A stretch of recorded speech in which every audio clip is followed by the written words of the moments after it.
I guess a lot of this turns then on the quality of inputs from the industry, and makes me reflect a bit on what for example, the main lobby entities in our industry, the industry bodies, what they can do if they're sort of focused more on effective lobbying rather than trying to do other things like be education businesses or be disciplinary bodies or conference holders and things like that. If they're focused on being good lobbyists, then I think their members are going to be a lot less jaded about what they're doing and actually support their work. Because I think that's where you can add a lot of value to most advisors in this industry, is to be out there effectively lobbying for some of these changes. Because I think there's a good opportunity to try and pull back a bit of this prescription and focus on outcomes-based stuff like informed consent. Yeah. Well, I agree, and one of the things that hurts the industry is, to a large degree, that a lot of people see, and just having a yarn with someone this morning on LinkedIn, is the division between players within the industry. But I firmly believe that the advisor associations got themselves caught up in the hysteria of public interest and yada yada yada, and it's like, well, the consumer has, they have the government looking out for them. They have, they have consumer associations. They have all these people looking out for them, but no one was actually looking out for the poor advisor.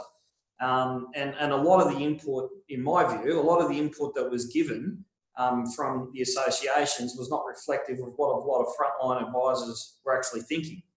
And I think there's a lot of hostility within the advisor community because of that, because we've ended up where we are now. I agree. We need to make sure that these mistakes aren't repeated going forward.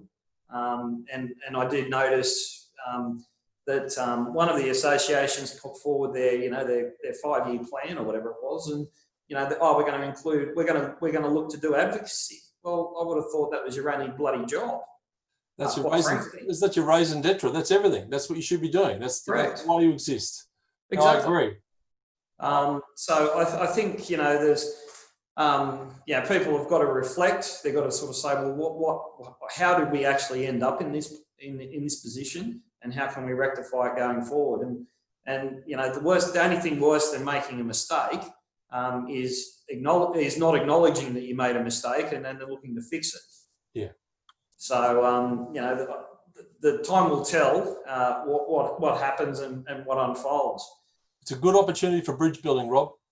Yeah. Well, let's hope that the people that are up there can do it and grab the industry, put it together, and then move it forward. Yeah. And it's essential not just for the advisors, but it's essential for the general public to have a large swathe of Australians priced out of getting financial advice. To my mind, is unreconcilable. I agree. Absolute mission critical that they get to a point where people can find an advisor that's affordable. Absolutely. Yeah.